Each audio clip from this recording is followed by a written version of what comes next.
It ain't much to be said. This is the divisional game. We in November. One in mother two. We the big dog. And if all else fails, knock it loose. I mean, winning is the only thing that really matters. And I'm not gonna sit up here and judge.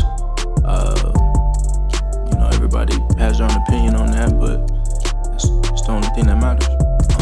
Everything else is subjective to how they see and how they want the position to be played. But go win. Hey y'all, today of course you got Matt Rogers on the Honorable Mention podcast, which is a Philly sports podcast. We have OJ Spivey. If you've ever listened to this podcast before, OJ has certainly been on. OJ needs no introduction, but he absolutely is an integral part of the Philadelphia sports journalism culture up in Philadelphia, working at the Philly Tribune, which is the longest running African-American newspaper in the country. OJ, you were on last week. We were doing the post-mortem on a nice win. The Eagles face the Rams out in LA on Sunday Night Football. The Rams started 1-4. They rallied to 5-5. What would you tell the Eagles if you were in a position, to give them advice, or if you were the Eagles, what would you tell them to not sleep on? Well, I mean, just overall, man, I would just say, and I hate to turn trap games because they have to go to Baltimore after this, right? But my thing is not to overthink the game. Don't take it lightly. The Eagles have had a lot of success going out to LA these past few years. We talked about that, not on the last time that we were on. But there's a couple things, even though Aaron Donald's gone, the Rams supposedly have a good defensive line, and they can still score offensively. They have their receivers back. They have Williams as a running back, but I still think that this would be a game that the Eagles can win handily. I want to say not easily, but I think this is a game that they can still win handily because I just think they're the better team. They're on a roll. Everybody talks about the 6 in a row, but I just think that they are, they're kind of running on all cylinders. People can talk about, their slow starts offensively and everything. They're a good enough team to even still start slow out in LA and still come back and win the game. A lot of factors go into that. I know the first couple sequences, scripted plays, the offense is trying to figure out what the defense is doing, the opposing defense is doing, and vice versa. All those things come into play. But I just think the Eagles just on a roll right now. And absolutely, could they lose that line? Could they lose at Baltimore? Could they lose at home against Pittsburgh? They certainly can. But I don't see anything to where I would be worried about them losing this game. Yeah, absolutely. I agree with that assessment. Obviously, you don't get to just roll the balls out there and win the football game. But what I would say, I would tell them to not press in trying to keep up in the arms race with Detroit, pressing to try to go score 55 on somebody and then fall into a trap. Yeah, they're not that type of team anyway. But Nick Sirianni, he kind of touched on it this week and his press conferences, the focus, and I like that both he and Jalen on the same page. So win the game. The object is to win the game. Because reporters were asking him about, keeping certain guys fresh, keeping certain guys healthy, kind of holding back the workload. Absolutely. And all, making sure. When they asked about Jalen, Right. it was yeah. Anyway, sorry to cut you off, but that was an interesting question that was catches, asked. Yeah, certain, whether certain receivers get catches, of course you want to keep everybody happy, everybody's human and all that. And it's going to be an interesting thing, as we'll talk about, of how they'll rotate the defensive line now because they'll have one guy out. You talk about the offensive line, Saquon Barkley's carries. You can go on and on and on. But I love that. Again, Nick Sirianni and Jalen Hurts on the same page. They're all about winning a game. Do what you need to do to win the game. And that's all that matters to me. People are getting caught up in the gaudy stats that they see other quarterbacks put up and everything. I put up a stat on Twitter the other day. You know, the NFL always puts up the top 10, the top 5 passers for week 11, top 5 rushers for week 11. And interestingly enough, 3 of the 5 quarterbacks who had the most passing yards, no, 4 of the 5 quarterbacks who had the most passing yards in week 11 lost the game. And 3 of the 5 running backs, top rushers for week 11, won the game. And I think the same for the top receivers of week 11. So, you know, stats look good. They look pretty, but, you know, what the Temptations say, beauty's only skin deep. Hey. Absolutely. So that's kind of the way I look at football. Win the game, man. Just win the game. I honestly don't. I mean, yeah, you don't want to turn the ball over 4 or 5 times, thinking worst case scenario, Matt. But I mean, I'm at a point where I really don't care how it looks. Just win the game. We talked about that last week. Yep. A 16-6 Super Bowl, 13-3 Super Bowl. I don't care. Just get me the trophy. And we got a defense. I mean, it's been a while since you could, you know, somewhat now the number 1 say defense, this. Matt. Wow. Number 1 defense in the league is what you're saying. Right. So the NFL always judges number 1, you know, by offenses points. and defenses by not by points. They judge it by yards allowed per game. You know, which is always funny because, you know, I usually measure by, okay, how many points are you giving up per game? That to me, that's what I would let count. You know true defense. But going by the NFL standards, the Eagles now have the number 1 defense in the NFL. Because I would say that number 5. The game flow works that way out because I would say that the Eagles are playing closer games. So there's not a bunch of garbage time where a team's down 3-4 touchdowns and they're just airing it out, taking big chunks out. Eagles are playing somewhat close games for the most part. Even the Jaguars game. Then it becomes a money line game. The point spreads, the over unders, everything. Thank God we don't have to go through all that. I mean, you know, if you're opposing team, well, not your opposing team, if you're a fan, you want to vote teams out 35-3. But you know, most times that's not football, unless you're Detroit, football. I guess. Yeah. We'll probably get into Detroit some more. So shout out to all the Detroit fans out there. At this point in the season, it's like I said in the last episode, it feels like last year how it felt at this point in the season where 49ers, Eagles were on a collision course. Detroit Eagles, we'll see how that turns out because it didn't turn out that way last year. So we'll see how that looks. The much maligned Bryce Huff has undergone surgery, but has a chance to return later this season. There's talk about, as it stands now, as of the recording of this, there's still just talk of him going on IR. If he is to go on IR, he'd be back in 4 weeks. He'd be eligible to come back in 4 weeks in week 16 in Landover against the Commanders. Of the following names, who we've got only a few other pass rushers, who would you say is going to step up the most? Sweat, Smith, Graham, Hunt, or Teron Jackson? Well, Josh Sweat, as we've already seen, has stepped up his game a lot. You know, he's appeared for almost the last month or so, right? So I can't see him, but the person on my radar, and we've seen flashes, and he's actually been the guy who has been between him and Graham. He's actually been the guy who has been getting a lot more snaps, and that's Nolan Smith. Absolutely. And I think he's ready to step up, as we've seen. I think he's proved it. And ultimately, the person who he's seen to prove it to is Vic Fangio, right?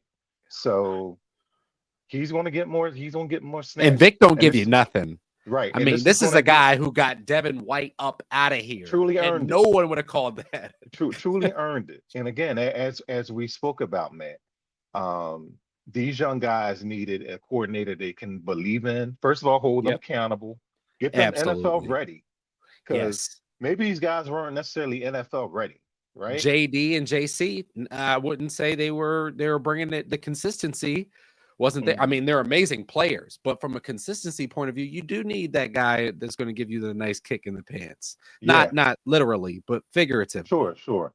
Yeah, he's an old school guy. And obviously they have responded to what he's selling and what he requires from the defense. And he is basically going on records. It's going to take time. It's going to take time. When I mean, he was taking a lot of arrows for the defense early on with the missed tackles. And I saw a stat now, also too. I forget which network or account put it up. It might have been an NBC, might have been Fox or somebody. Eagles now lead the league. Ironically, they lead the league in the least missed tackles. How about Wow. that? Wow. What a Even better than turnaround. Pittsburgh. And every time you see a Steelers team, no matter what year it is, they don't miss tackles. Right? That's So that's a mind-blowing stat. who would have thought before this 6-week winning streak that the Eagles would be at the top of the least amount of missed tackles? Wow. Now I already told you about Dean. But going back to your original question, it's Nolan Smith, man. I It think is he's Nolan going Smith. to. I think he's going to step up, and he is I showing agree. flashes of stepping up. So this is really, it appears that he's going to rotate with Brandon Graham, right? But appears to be his baby now. So, have you ever had that experiment back in high school where you get the egg and it's the baby, and you have to carry around for a week and everything, and then you have your female classmate, if you went to a co-ed school, she was the mother, and you're responsible for taking care of the baby, right? So this is now Nolan's baby, and we'll see what he does with it. The intangibles are off the charts. Just watch him. Look out for number 3 coming off the edge. Right. So he's going to be trying to hunt down Matthew Stafford. The more I hear about Matthew Stafford and the coverage of him, and then I do make the mistake sometimes of listening to a lot of other shows. And there's a segment on FS1 called Mahomes Mountain, where Matt Stafford, in a variety of different ways, is just being overestimated, in my opinion. He's being discussed as if he's truly like an NFL legend, like a John Elway type of guys. And when you look at the stats, it substantiates that, I think. But let me jot off a couple of these stats where he's just, that illustrate my point. So he's Matthew Stafford in NFL history, not active NFL history. He's top 10 in passes completed. He's 9th. Yards, passing touchdowns, he's 10th. Pass attempts, 11th. Pass attempts per game, he's 4th overall in NFL history. Game-winning drives, he's 6th, and he's thrown the second most pick sixes. Obviously, you have other good quarter. You have to be able to play for some longevity, but it is an interesting stat. He's thrown the second most pick sixes in NFL history. But there's a lot of other stats, like active players with a higher completion percentage. Let's just jot off. This is a long list, y'all. This is a long list. So stay with me now. Okay. Tua, Kirk Cousins, Kyler Murray, Dak Prescott, Patrick Mahomes, Teddy Bridgewater, Justin Herbert, Deshaun Watson, Jared Goff, Aaron Rodgers, Derek Carr, Lamar Jackson, Russell Wilson, Ryan Tannehill, Jalen Hurts, Geno Smith, Daniel Jones, Mitchell Trubisky, Trevor Lawrence, Gardner Minshew, with players with active players with a higher completion percentage than NFL legend Matthew Stafford. Am I off here, OJ, or am I slandering, or are you kind of seeing? You have to measure it a little bit. So I know you're here to ask the questions, but I have a couple of questions. Did they say the attempts? What was the minimum amount of attempts? Because there's some old players there, there's some young players there. those are qualifying players. That's the list. So I'm sure it has some of like those old players. Or games, like did they Joe. measure it by attempts or games or something like that? This is Football Reference. This is Okay. Football Reference. Okay, so all right, so we'll take it on the space because Football Reference is very nonpartisan. They're Yes. the stats are Yes. the stats. Yeah. Depends on how you frame them, of course, right? Absolutely. But yeah, I think it's a little bit of both, man. I think overall, if I want to evaluate Matthew Stafford, he's had a very good career, right? Very He's good. had Yes. and he has a long career, has a very good career. So what is it? What year 14, 15 for him? Something along those lines. All those So stats, and I I did know he's not been pull around that at one. least a dozen years, right? So he's 36, I believe. So yeah, so that gives you about maybe 14, 15 seasons, maybe. So he's had a long career, Matt, and he's had some good. He's put up pretty good numbers in Detroit. They brought him to Los Angeles to win the Super Bowl, and he did. At the end of the day, he's a Super Bowl This winner. is 16, season 16. So 16. So I was one Yeah. off. So I mean, there's something to be said for longevity, but longevity also gets you up there in attempts. So Mhm. what is his average attempts per game, right? So then I know I'm giving you a lot to look at and everything. So yeah, so people make a big deal about attempts and everything. So Mhm. you've been in the league a long time when they start talking about your attempts. Absolutely. So I see him in the hall of like the Phillip Rivers. If very people good. want to say he's in the Phillip Rivers, Right. I have no issue with that. Yeah, I That's would say fine. Phillip Rivers, Donovan McNabb, but I think McNabb had a better career. But Then Stafford, you want to but put him he in didn't the get the ring. echelon of very good Mhm. and Yes. perhaps borderline. Yeah, I don't see him as a Yes. Hall of Famer. But No. to the point in getting to this game, man, he's a savvy veteran who can throw the ball. If you give him time and everything, he can hurt you. Absolutely. With the weapons So they've got yeah, some serious yeah, skill position players too.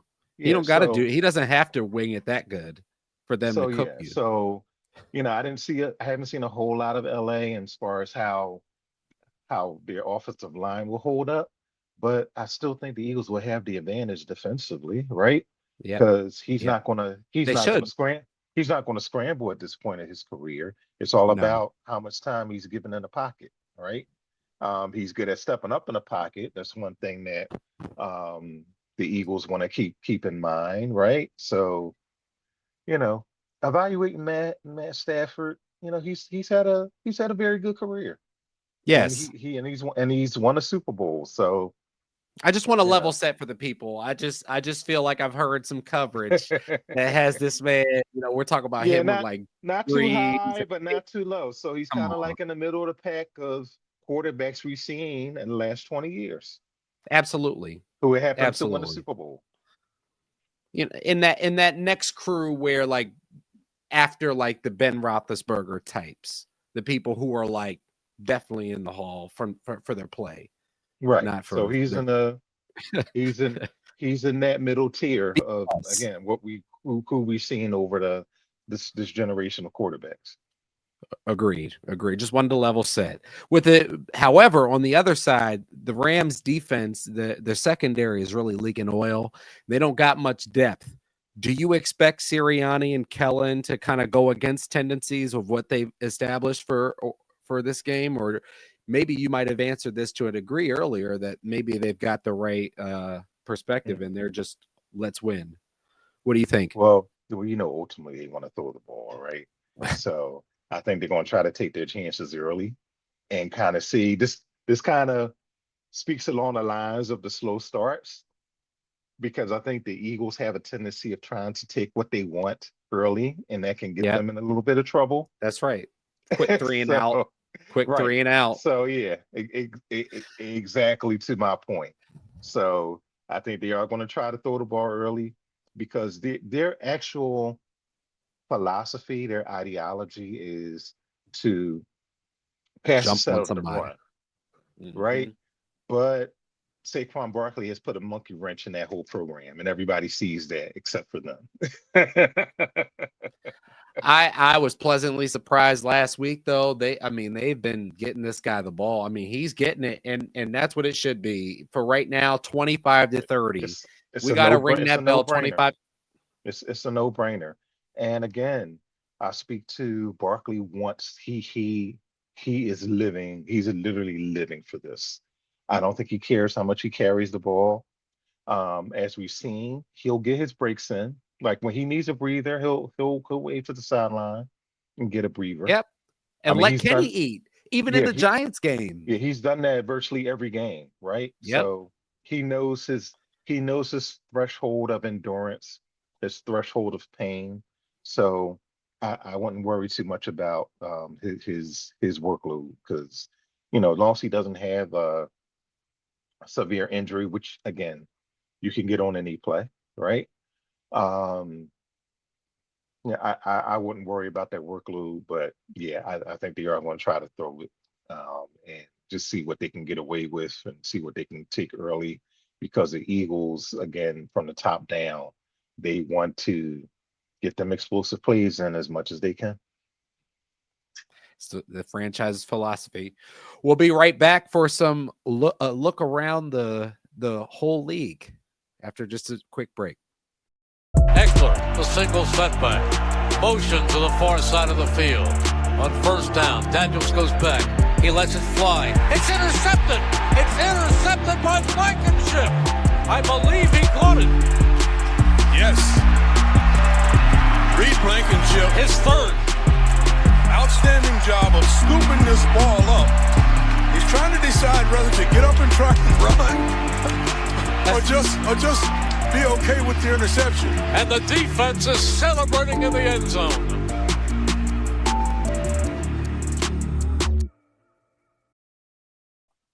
All right, we're back. Looking outside of the NFC East, of course, we'll somehow make it back to the Eagles maybe once or twice. However, we're looking around the league. Looking outside of the NFC East, we have a few close divisional races. OJ, if you had to say right now, of course, we're at week 12.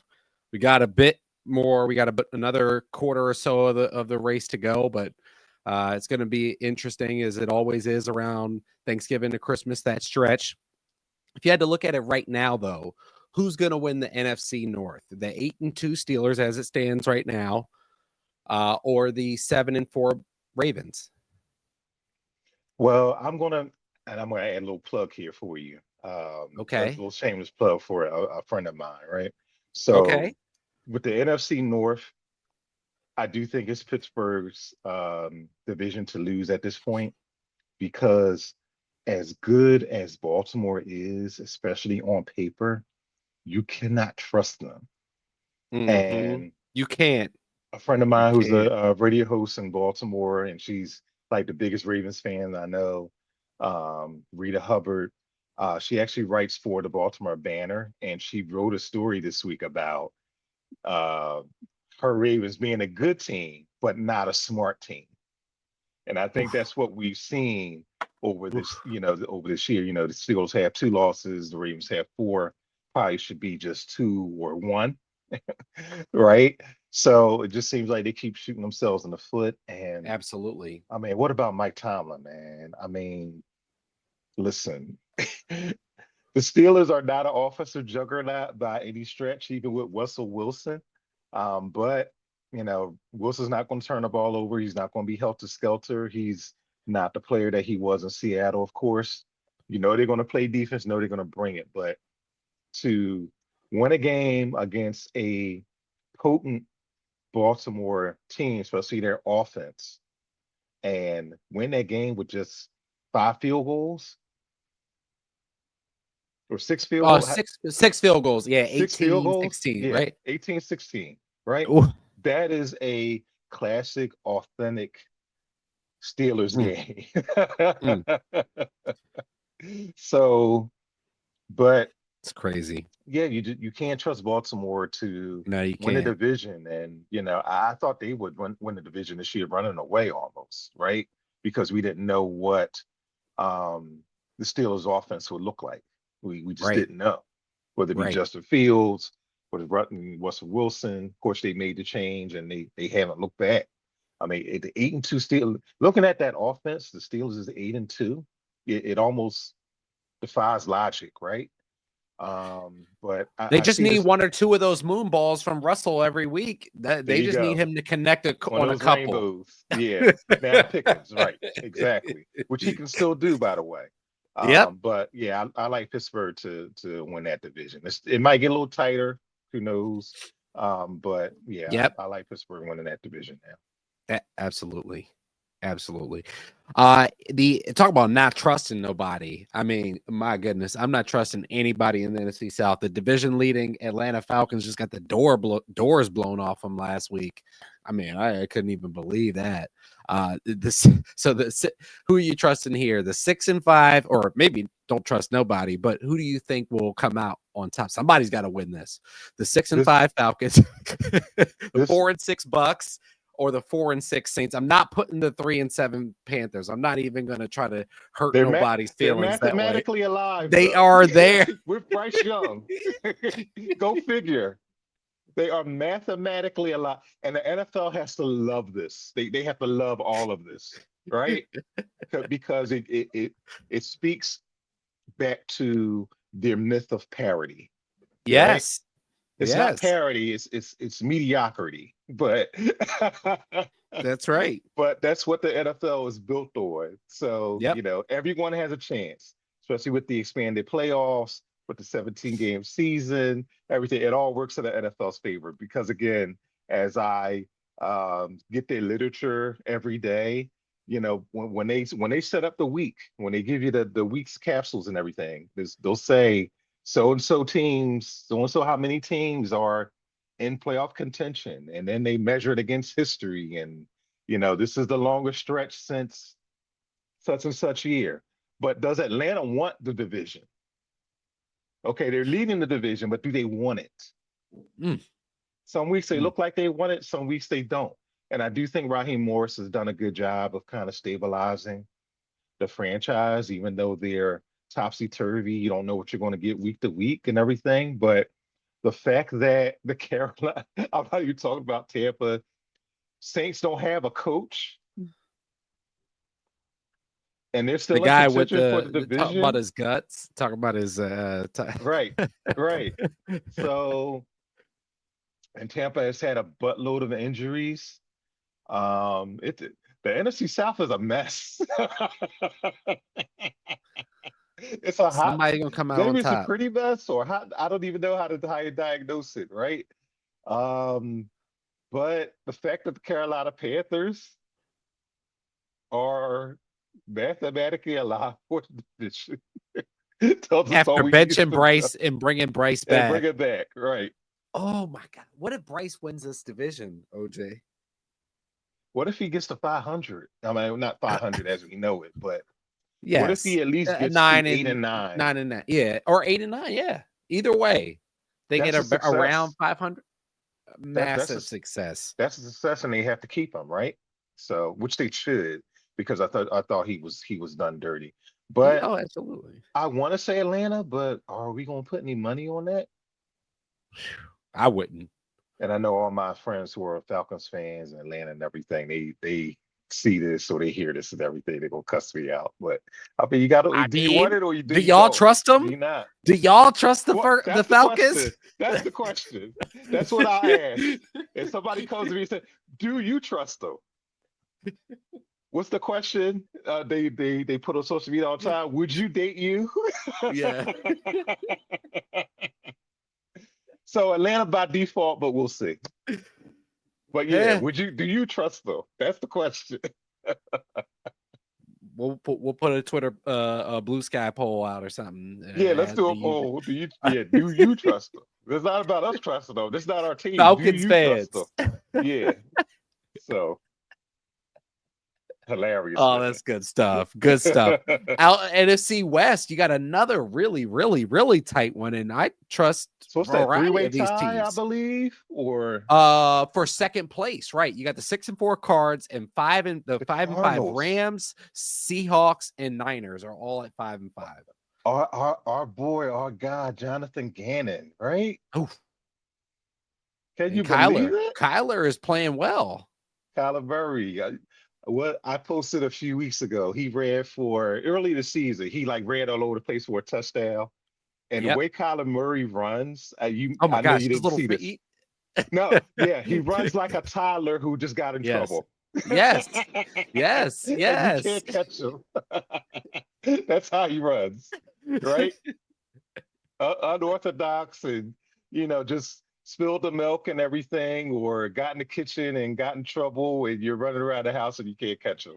It's hard to tackle though, because the way he just is so many little choppy steps, and just the way he holds the ball and all of it. And he's a smaller Yeah, he's stature back. guy. He's Yeah, not a big he's back target. to Yeah. he's back to being the quarterback. I think the Cardinals wanted him to be. The homework and the binder and whatever that talk was last year. Well, I mean, if you look back last year, he came in here and beat the Eagles Yep, he did. and He and did. literally cost them the division. So Or- he's kind of piggybacking from last year, but great job by him, great job by Gannon. And then you had a three-way tie with the Rams, the Seahawks, who got a big win out in San Mhm. Francisco last week. Who had that on their Absolutely. radar? Geno Smith gosh. finding the fountain of youth. Right? Niners in last place. Or Wow. Well, I mean, but I got them. have That's who I just to spoil it though. I think they're gonna hawk I think they're gonna finish strong now that they got C-Mac. What do you think? yeah, I think they can steal it. I do Yep. think they can. Well, you do have to get a Cardinals upper hand because they have a 1 or 2 game lead. But because if I do think anybody can come and steal it, but then again, you really can't trust any of those teams either, Nope. right? You would like to think that they'll steal it, but 49ers are kind of dealing with that Super Bowl hangover too. They are. Between the injuries, Brock Purdy really hasn't played all that well this year. Nope. And I caution people with that. And he's up for an extension after this year. How much do you give him? If the 49ers don't How make the long? if the 49ers Who's signing him for 7 years, 10 years? yeah. Seriously. I mean, it will probably be a 4 or 5 year deal like the rest of the quarterbacks. But Good luck. if they don't make the playoffs, Matt, what do you do with Brock Purdy? How much do you re-sign him? Do you extend him? I mean, I know they don't have anybody else in place right now, but do you extend him? And if He's a you do, QB for wins how guy. much? He's a QB wins guy. Let's say things shake out You think exactly so? how they are right now. I mean, yeah, he's a QB wins guy. I mean, so if they go in last place, though, how the hell can I extend you, man? Not even last place if they miss the playoffs. Yeah. Because it's Oh my gosh. it's tight in the NFC West, it's tight in the NFC South, Yep. and it's tight in the NFC North. And you got it. Yeah, absolutely. The North. Absolutely. Okay? And you figure The Vikings are going to get in because Detroit's going to win. So that's one off the table. and then you figure that both the Eagles and Washington will make the playoffs. So there's only one know. spot left. Yeah, so it might be one. So you got the NFC West winner, and then maybe one other spot. Who's going to get that spot? Green Bay. Green Bay still in that. So yeah, so like I said, the NFC North is tight. Yeah, it goes Mhm. back to the parity, man. But Seattle could be.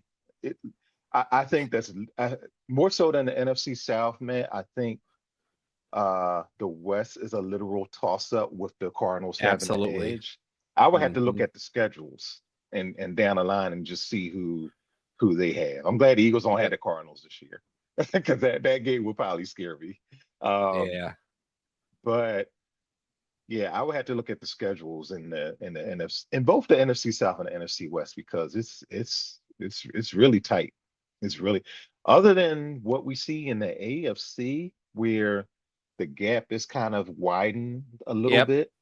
Yep. The NFC is really like up for grabs. I mean, you have the Detroit, Absolutely. you have the Eagles, you maybe throw Minnesota in there, and then after that, you know, any of those teams in contention, including the Carolina Panthers. I And don't isn't know it'll if I've be a said bunch something of this much in my life already, let alone any podcast. but no. Even though I love the city of Charlotte. But yeah, it's really Y'all still alive it's down in really a free Charlotte. for all in the NFC once you get past Detroit and Philly. Yeah, absolutely. So we do expect the Lions, Eagles, and Chiefs to leave their second place team in the rear view, right? Yeah, I do. Okay. I mean, the Eagles could very well split in Washington, because I mean that's just how it's been. Absolutely. It's really tough to sweep your division. It just really Absolutely. is. Yeah. I mean, I do think the Eagles can do it.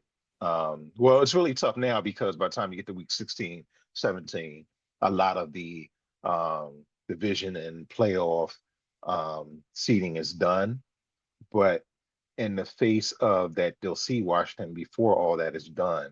They could very well split with them. But I fully expect the Eagles to win the division. You never know what things look like. You could be going to Washington with an opportunity to maybe knock Washington out of playoff contention. Should the Seahawks or the Niners get hot? It'll be interesting. It'll be interesting to see. Yeah, because you get into conference record and common opponents and all those different tiebreaker scenarios. And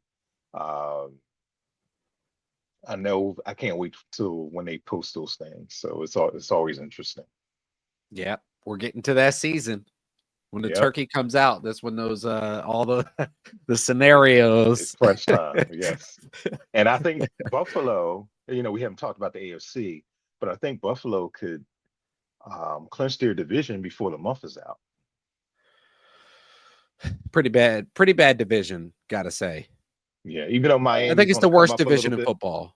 No. Yeah, Miami's on the upswing. Now that Tua is healthy. But yeah, there was only one swing to go, though. Yeah, I gotta say. You're right. But yeah, Buffalo could probably wrap up their division before December 1st. So we'll see. Yeah. And best wishes, since we brought him up. Best wishes to Tua and his continued health and playing well and sliding well and all that. Seriously. Yeah, I applaud him. I know a lot of people wanted him to retire and everything, but I mean, it's his livelihood. It's all that he's known since he was a kid. And, you all take a risk when you get out on the field. Absolutely. And, it's easy for us to say. I'll just leave it at that. That's correct. What's also easy to say is that the 1 o'clock slate this weekend is not full of a bunch of blockbusters, not a bunch of games that people are going to be, making their lunch order just to get just in time for 1 o'clock. I mean, if your team's on the 1 o'clock slate, let's have, I hope you have a great time. You're probably big time favorites or heavy underdogs, gotta say. So I'm not even gonna waste the listeners' time or OJ's time. I'm gonna get to the really important ones. But it's always a factor though, man. Real quick, it's always a factor. Why? Because you always have red zone, and then you always have fantasy football, and then of course there's a gambling aspect. So even though from an entertainment standpoint, the 1 o'clock games aren't anything to write home about, but from a money standpoint, they're always in play. Absolutely. The really good game that I'm looking forward to at 4:25 in the 4:25 window. You got the Niners reeling off of a loss at home to the Seahawks, going to Lambeau Field. Who do you think is going to win that one? it feels like a must game for San Francisco. Absolutely. Because they really can't afford to lose any ground. We just talked about, you know, the squeeze in the NFC West. And it's a big game for Green Bay too, because they've been kind of winning by the skin of their teeth. They haven't looked great necessarily, but they keep winning. So that's another scenario, right? With the Yep. NFC North, you have Detroit, but then you're going to have Minnesota and Green Bay fighting for one of those other wild card spots. So I think that's a huge game for both teams, but I think more so San Francisco because they really let one get away last week by letting old man Geno Smith beat them. How about that run too, man? I'm so happy for Geno, man. My He got his gosh. bag. Took it back to West Virginia on him. Oh yeah, and ironically too, I remember when the Eagles scouted Geno Smith out of West Virginia. I literally remember them being at his pro day and Jeffrey Lurie being down there on the field. I wasn't there, of course, but just remembering the footage of it. But yeah, I'm happy for Geno Smith. But going back to San Francisco and Green Bay, I like Green Bay in this one. Okay. San Francisco can bounce back. We don't know what the weather's going to be like because the climate is changing. In Yep. In the world on planet Earth. On planet Earth, and Lambeau in late November, you don't know what you're going to get. That's right. You still should get some cold, but who knows these days? You can get freezing rain, or you can get a blizzard. Yep. But yeah, I think I'm gonna go with Green Bay because I think San Francisco letting that game get away last week, that might linger, even with McCaffrey. Gosh, I want to say, and I am not, as you know, OJ, I am not excited at all to say that I think this, but I think the Niners are going to win. It would seem like they would have to, but yeah. I don't know, man. That's going to be a great. It's like you said, it's going to be a great undercard for the Eagles-Rams game from our standpoint. There's only one. Actually, Jordan Love has 0 games this season where he has not turned the ball over. Wow, he hasn't played a single game of clean football. And we've talked about, we've talked. People are talking ad nauseum about Jalen doing it, and he hasn't done it in. He's been turnover free in the last 5 of 6 games, right? Yep. But I still like Jordan Love. I still think he's I think he's a good player. Yeah, I mean, this is only his second year as a starter too. So, I mean, I'm rooting for Jordan. I don't feel good about it this week. He's prone to turn it over. The Niners need it more. They do. But I got Green Bay. You got San Francisco. We'll see what happens. Let's go. Arizona at Seattle. We talked about them in terms of the NFC West. Ooh.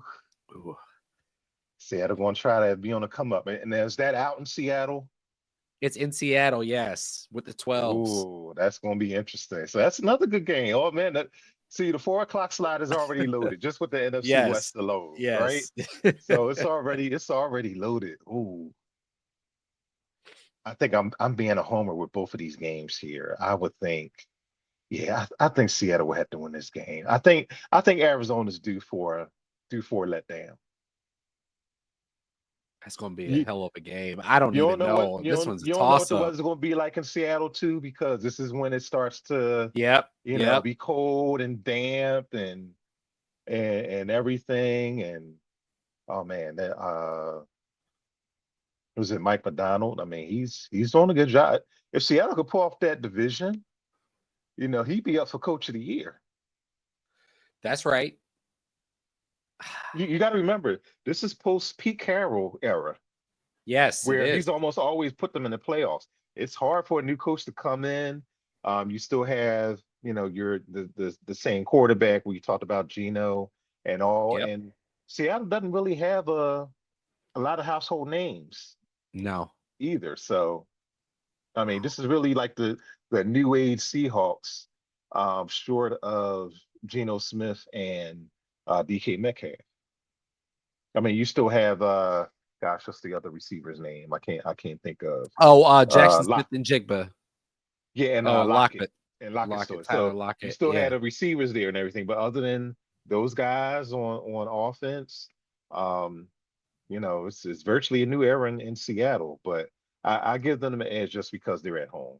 It's just the kind of game where, okay, if it was in Arizona, I'd probably say Arizona, but I think Seattle given their home field advantage, which is still This is very like a much a playoff factor. game.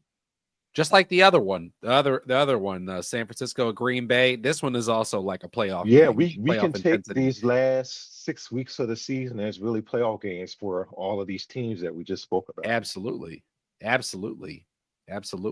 We'll get to the Sunday night football game, of course, because to wrap it up with the fans who came on to listen to the earlier portion that we're more specialized on. But let's go to Monday Night Football. You got Baltimore and you got the Chargers, 7-3 Chargers. You got the 7-4 Baltimore Ravens. Who you got in that one? Man, I really think this is a game that Baltimore has to have. Oh my And gosh. this has implications for us here in Philly because Eagles have to go to Charm City the following week. But I really feel like in order to keep pace with Pittsburgh, they have to have this game. Because if they somehow, who does Pittsburgh have this week, or are they on a bye? I'm not sure. Pittsburgh has the Browns. They're playing They had the Thursday night football. They had the Browns Thursday night. Yep. So, if Pittsburgh is victorious against the Browns, that makes it all the more important for the Ravens to go out to LA and get that game. I think they can. I think they can get back on track because I do like the Chargers, but I don't think they're great. I know Herbert is having a fantastic year. And the Chargers play really good defense too. I mean, Absolutely. It's been their defense just as much as it's been Herbert. Absolutely. But Baltimore has to have that game. So I think they go out there and win. I think I agree with that. I think they get a heavy dose of Derrick Henry, and they got to have that game. It's just like the Niners to me. It feels the same. I had that same reason why I think two very evenly matched teams, records basically Especially indistinguishable. Now. Yeah. Indistinguishable. I think you're right though. Just Baltimore just needs this game a lot more. I mean, they dropped this one to the Chargers. They go to 7-5. Not only do they fall behind more so in the division, to Pittsburgh, who is expected to beat the Browns. Pittsburgh will move to 9-2. Baltimore will move to 7-5. And you fall even further behind the Chargers, you'd basically be 2-3 games behind the Chargers. They'd be at 8-3. You'd be at 7-5, and they'd have the head-to-head win over you. So you'd be looking at a 6 and 7 seed right now. Yeah. Woo.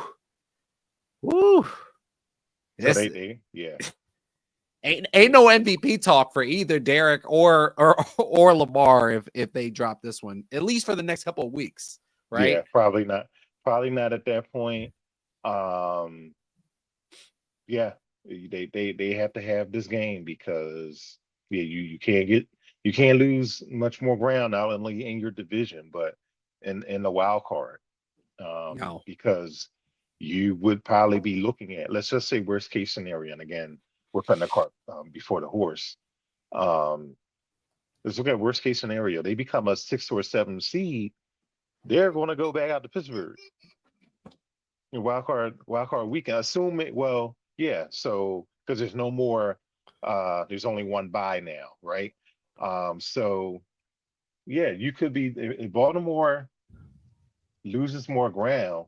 That's probably what they will be looking at come wild card weekend, going back out to Pittsburgh. And if you're a Ravens fan, I don't think you want that. That's worse. You'd rather go to Kansas City, to be honest. Just get it over with. Just get it over with. Don't play. Don't. Well, honestly, they would have a better shot at Kansas City because they damn near won before. So absolutely. I mean, they damn near won at Pittsburgh, but still, I just think that's just been that Pittsburgh has just been. Pittsburgh has just been a house of horrors for for Baltimore. So absolutely.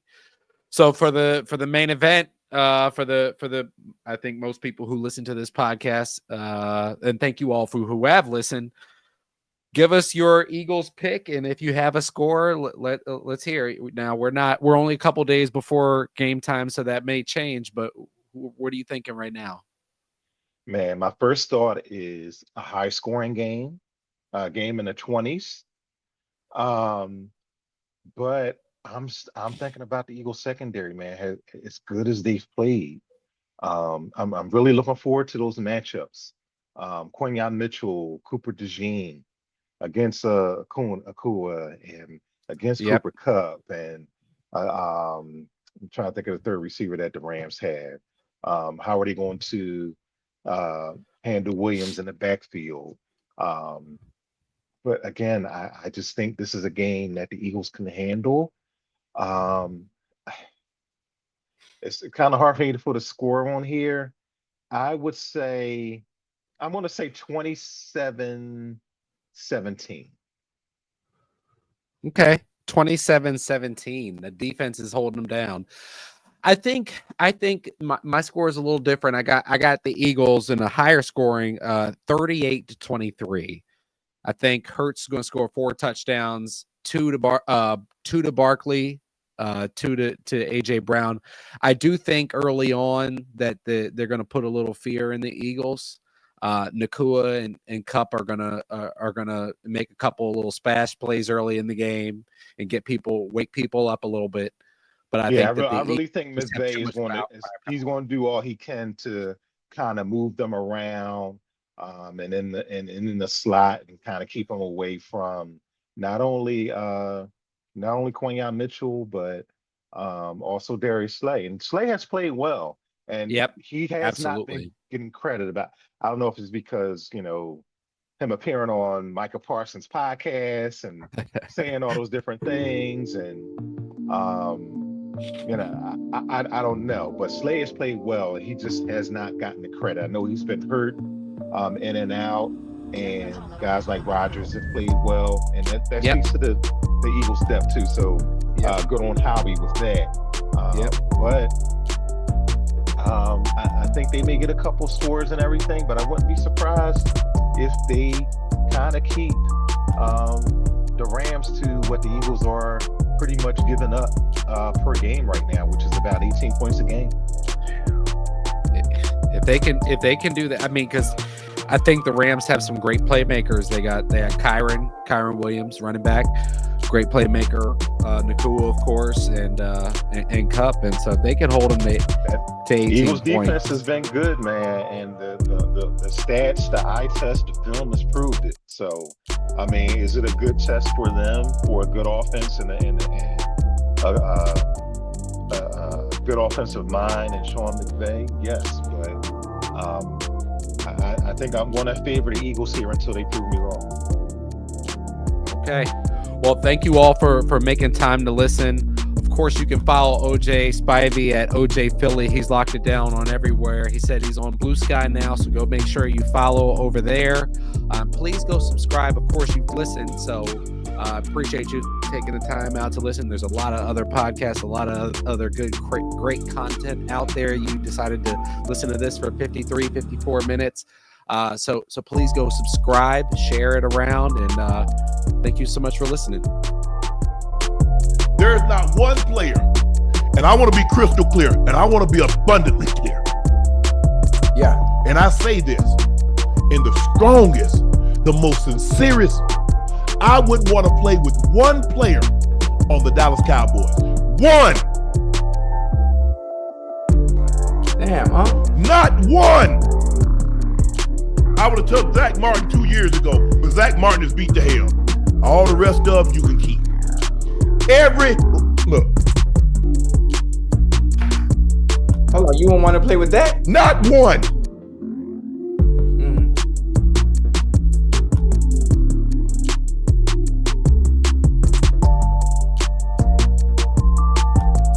They don't want to win, no Joe.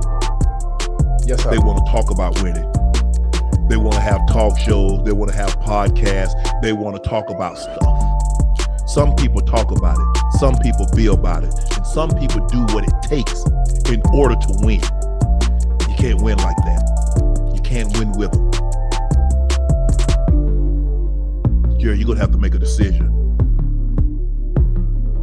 Because you got a bunch of guys that just happen to be collecting big-ass checks. But you don't have one leader. You have a guy that can call a meeting, but ain't nobody paying a damn attention to a word he's effing saying. Because that's what they think about him. Because everybody got their own agenda. That's the problem.